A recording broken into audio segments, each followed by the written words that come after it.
In the heat of a noisy bus, she struck an old woman. Hours later, she walked proudly into her fiancé's home and froze at what she saw. Nkechi had grown up in Aba, where the smell of roasted corn mixed with the dust of red earth after rain. She had always hated the struggle of her childhood, the patched clothes, the borrowed salt from neighbors, the shame of telling visitors, "There is no meat in the soup today." But all that was behind her now. Uchenna, handsome, educated, and the son of a wealthy businessman, had chosen her. With his proposal, she believed her old life of lack was gone forever. Her confidence grew into arrogance. She no longer greeted neighbors with humility. Her laughter, once soft, now carried mockery. Inside, she told herself, "I am not like them anymore. I am destined for better." One sweltering afternoon, inside a crowded yellow bus heading to Umuahia, Nkechi's pride met its first test. She sat in the front row, fanning herself with her phone, scoffing at a young mother struggling with her crying child. "People like this should not even bother having children," Nkechi muttered loudly, rolling her eyes. An elderly woman in the back, wrapped in a faded blue wrapper, leaned forward. Her voice, though shaky, carried strength. "My daughter, do not mock the poor. Tomorrow is bigger than today." The boss fell silent. All eyes turned to Nkechi. Rage boiled in her chest.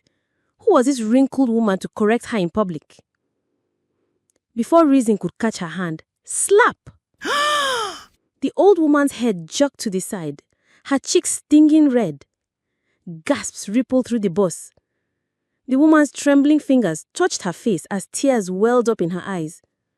Nkechi hissed, "Next time, keep your mouth shut, old fool."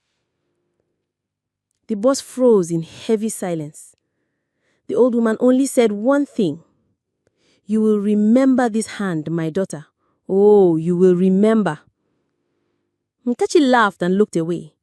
But she had no idea she would soon see that same trembling hand again in her fiancé's living room. After the bus incident, Nkechi felt no remorse. If anything, she wore the slap like a badge of honor. In her mind, it proved she was no longer that timid girl of Aba who once begged for rice from neighbors. That evening, she strutted into her mother's compound with new shoes, a shiny bag, and a proud tilt of her head. "Hey, Nkechi, you are changing. Don't forget the ground that raised you." But Nkechi brushed her off. "Ma, things have changed. I can't be living small when I'm about to marry into wealth. Very soon you will no longer smell smoke from this firewood kitchen. We will live in a mansion." Her mother sighed. She knew arrogance when she saw it, but what could she do? Nkechi's heart was already flying higher than wisdom. Days later, Uchenna returned from Lagos. He hugged her warmly, his cologne rich and comforting. "Nkechi, my parents are finally ready to meet you. Tomorrow evening, I'll take you to our family home." Nkechi's chest swelled with pride. This was the moment she had been waiting for. Proof to the world that she was no longer ordinary. That night, she couldn't sleep. She imagined herself walking through a grand house, servants bowing, and Uchenna's parents smiling with approval. She even rehearsed her greetings in front of the mirror. "Good evening, Mama. Good evening, sir." She twirled in her room, laughing, convinced destiny had finally crowned her. But fate was patient. Fate had a way of waiting quietly, only to strike when you least expect it. That night, Nkechi stepped into her fiancé's living room and froze when her eyes met a familiar, trembling hand resting on the arm of a chair.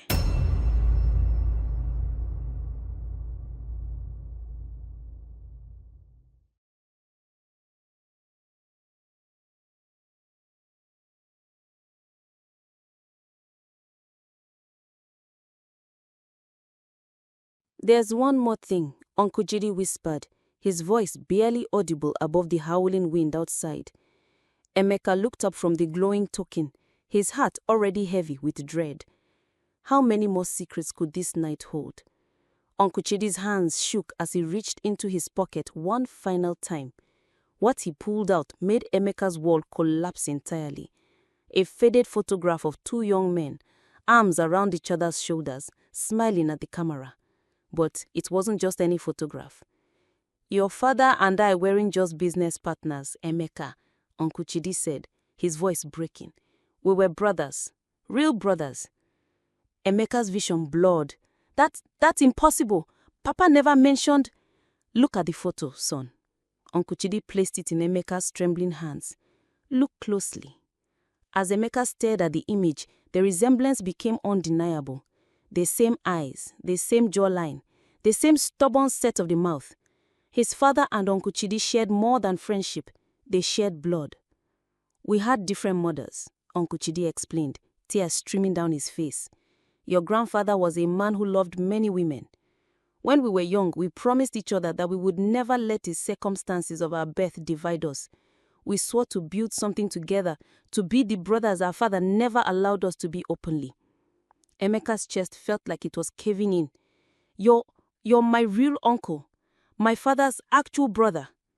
"And he betrayed me twice," Uncle Chidi said, his voice hollow with decades of pain. "First as a brother, then as a business partner. He chose to protect his legitimate family over the brother who had given him everything."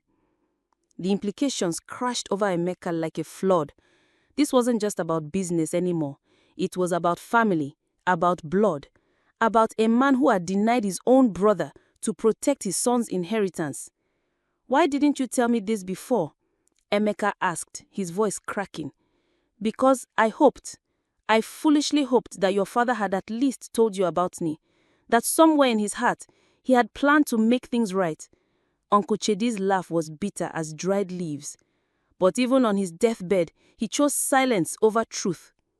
The wooden token suddenly flared with intense heat and both men jerked away from the table. The symbols on its surface were now glowing bright red, and the sound of distant thunder rolled across the sky despite the clear night. "The spirits are angry," Uncle Chidi whispered. "Breaking an oath to a business partner is one thing, but betraying your own blood, that's a sin that echoes through generations." Dawn was breaking over Umuahia as Emeka knelt beside his father's grave, Uncle Chidi at his side. The decision had been the hardest of Emeka's young life. All night, he had wrestled with anger, disappointment, and the crushing weight of truth. His father, the man he had idolized, the man whose approval he had spent his life seeking, was a coward who betrayed his own brother. But as the first rays of sunlight touched the barren earth, Emeka understood something profound. He could not change his father's sins, but he could choose not to repeat them. "Uncle Chedi, no, Brother Chedi, I want to make this right." Uncle Chidi's eyes widened. "Emeka, you don't have to call me. You are my blood," Emeka interrupted. "You are my father's brother, which makes you my true uncle. And more than that, you are the man who sacrificed everything for our family, even when we didn't deserve it." From his pocket, Emeka pulled out a document he had spent the night preparing, a legal partnership agreement making Uncle Chedi a 50% owner of Okafor Electronics. "I'm not giving you charity," Emeka said firmly. "I'm giving you what should have been yours 25 years ago, what was always rightfully yours." Uncle Chidi's hands shook as he took the paper. "Emeka, son, I don't know what to say." "Say yes, uncle. Say you help me build something worthy of our family name, the right way this time." As Uncle Chidi signed the document, something extraordinary happened. The wooden token, which had been glowing angry red all night, suddenly pulsed with warm golden light.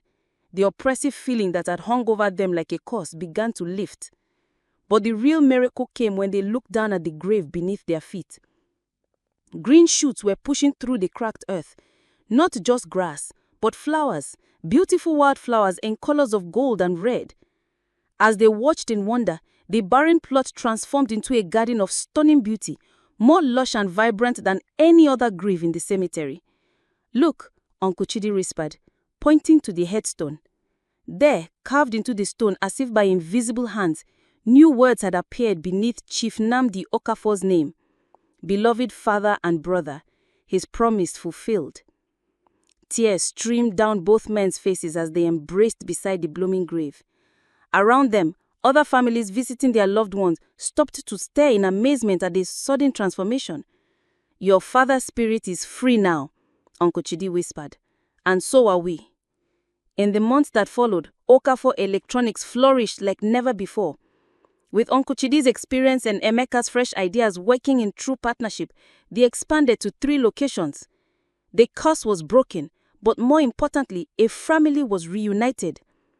Uncle Chidi moved his wife and children into a comfortable house near Emeka's.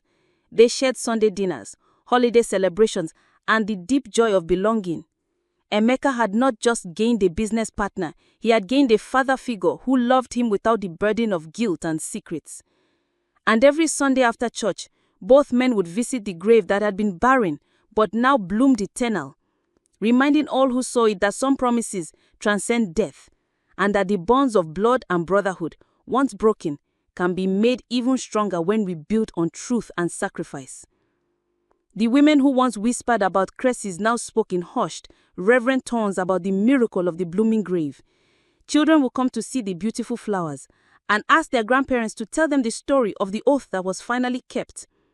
The greatest inheritance a parent can leave is not wealth or property, but integrity and honor. Chief Nnamdi's betrayal of his brother's trust and his refusal to acknowledge his own blood created a curse that only truth and sacrifice could break. Emeka learned that sometimes being a good son means correcting his father's mistakes, not perpetuating them. This story teaches us that our word is our bond, especially to family. When we make promises, whether in business or blood, we must keep them, or the consequences will echo through generations. But it also shows us that it's never too late to make things right, and that sometimes the greatest courage lies in admitting when we are wrong and taking action to fix it.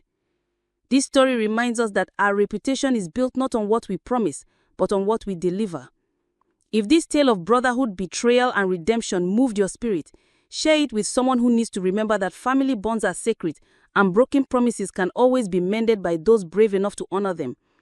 Subscribe now for more African folktales that will challenge your heart and teach you the true meaning of family, honor, and keeping your word.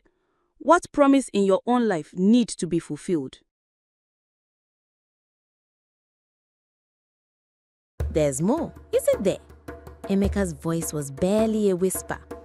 Uncle Chidi nodded slowly, reaching into his shirt pocket. He pulled out a small carved wooden token, the kind used in traditional oath-making ceremonies. The wood was dark with age, and strange symbols were etched into its surface. Your father didn't just make me a promise, Emeka. He made me a sacred vow. The temperature in the room seemed to drop.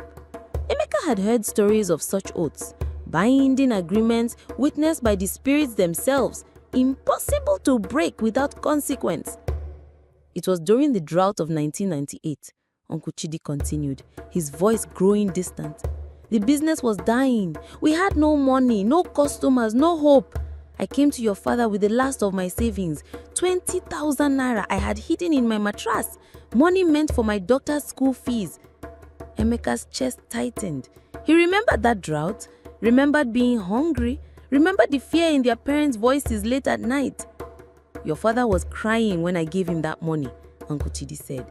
Real tears, son. He took my hands and said, Chidi, I cannot take this from you. This is your children's future. But I insisted. I told him, if this business succeeds, we both eat. If it fails, we both starve together. The carved token seemed to pulse with dark energy in Uncle Chidi's hand. And that night, we went to the shrine of Amadioha. Your father held this token and swore before the thunder god himself, if my business prospers through my brother's sacrifice, I will make him my equal partner within 25 years, or may the earth reject my bones and my spirit know no peace. Emeka's blood turned to ice water. No, that can't be true. Look at your father's grave. Uncle Chidi's voice cracked like thunder.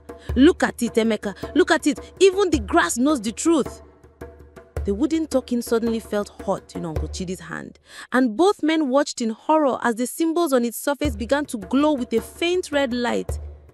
The 25 years ended 3 months before your father died, Uncle Chidi whispered. I went to him, reminded him of his vow. He got angry, accused me of trying to steal from his family. He said the oath was just words spoken by foolish young men. But the spirits don't forget, Emeka breathed, understanding flooding through him like cold rain. No, they don't forget. And now your father's soul is trapped between worlds, unable to rest until his vow is fulfilled. The curse doesn't just affect him, Emeka. It's destroying everything he built, your business, your reputation, your future.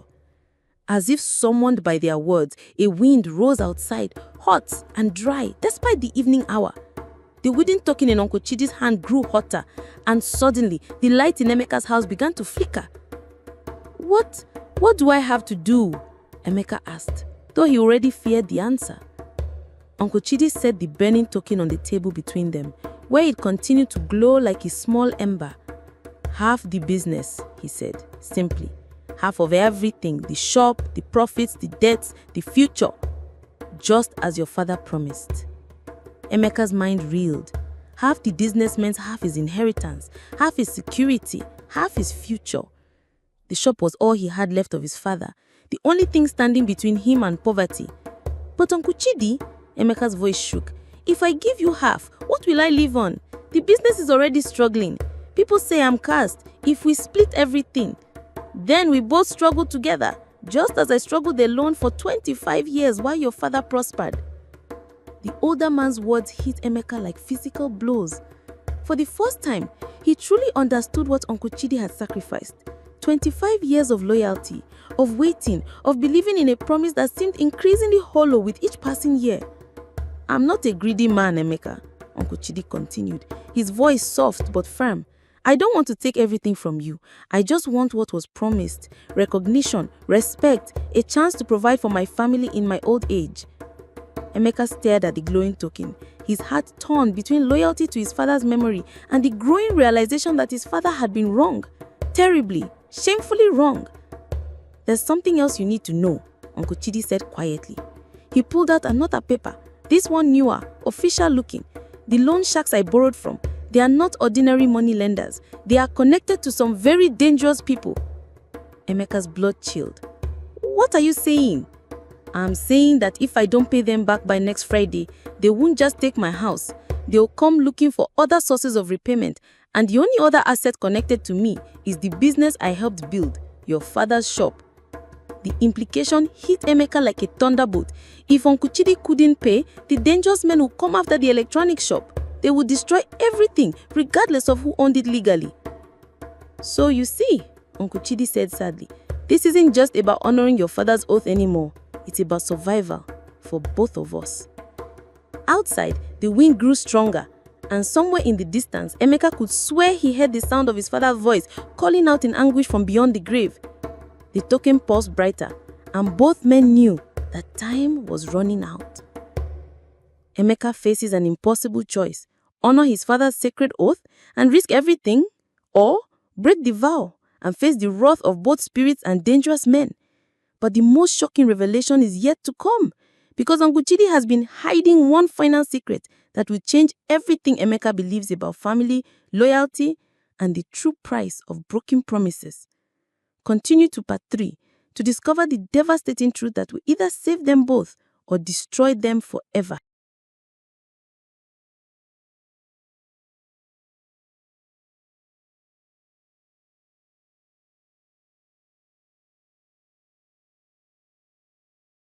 Six months after Chief Nnamdi's burial, his grave is still bare. No grass, no flowers, only cracked, cursed earth. The villagers whisper, the ancestors are angry. But what secret did his father die with? And why won't the earth let him rest? Even the devil himself will spit on this grave. 23-year-old Emeka winced as the harsh words cut through the cemetery air like a machepe through tender yam. He knelt beside his father's grave, trying to ignore the group of women who stood nearby, their voices sharp with judgment. 6 months. 6 months since they buried Chief Nnamdi Okafor, and still his grave remained as barren as a woman cursed by the gods. while every other resting place in Wanya Cemetery bloomed with thick green grass that swayed in the morning breeze. His plot was nothing but cracked red earth that seemed to reject even the gentlest rainfall. Emeka's hands trembled as he poured another cup of water onto the stubborn soil. The liquid disappeared instantly, as if the earth was swallowing it whole, leaving no trace behind. He had tried everything: fertilizer, new soil, even bringing grass from their family compound. Nothing worked. "Look at young Emeka," one woman whispered, not bothering to lower her voice, pouring water on cursed ground. "Does he not know the ancestors are angry? His father died with unfinished business," another added, clicking her tongue in disapproval. "The spirits will not let him rest until what?" Emeka snapped, jumping to his feet, his chest heaved with frustration and pain. "Until what? My father was a good man. He helped everyone in this village." The women exchanged knowing glances, the kind that made Emeka's stomach twist with dread. There was something they knew, something they weren't telling him. "Go home, boy," the other's woman said, shaking her grey head sadly. "Some secrets are buried deeper than the dead." As they walked away, their whispers trailing behind like smoke, Emeka sank back down beside the grave, his throat burned with unshed tears. The successful electronics shop his father had left him was crumbling. Customers were avoiding him, whispering that bad luck followed the son of a cursed man. But it was the betrayal that hurt most. Uncle Chidi, his father's best friend and business partner, had been demanding Emeka sell the shop and split the money with him, claiming Papa had promised him a share before he died. "Why won't you just tell me what's wrong?" Emeka whispered to the silent grave, his voice cracking like dried clay. The knock on Emeka's door came just after sunset, when the sky was painted the color of palm oil. Uncle Chidi stood in the doorway, but he looked nothing like the confident businessman Emeka remembered from his childhood. The man who once filled rooms with his booming laughter now seemed to have shrunk inside his clothes. His eyes were hollow, his face gaunt, and his hands shook as he gripped a worn envelope. "Emeka, my son," Uncle Chidi's voice was barely above a whisper. "We need to talk." Inside Emeka's small parlor, Uncle Chidi sat heavily in the plastic chair, staring at the envelope in his hands as if it contained his death warrant. "I know you think I'm trying to cheat you," he began, his voice thick with emotion. "I know you think I'm lying about your father's promise. Aren't you?" Emeka couldn't keep the bitterness from his voice. Uncle Chidi's laugh was bitter, empty. 25 years, Emeka. 25 years I worked with your father. I was there when he had nothing, when this shop was just a dream in his head and empty pockets. The older man's hands trembled as he opened the envelope and pulled out a stack of yellowed papers. Emeka's breath caught.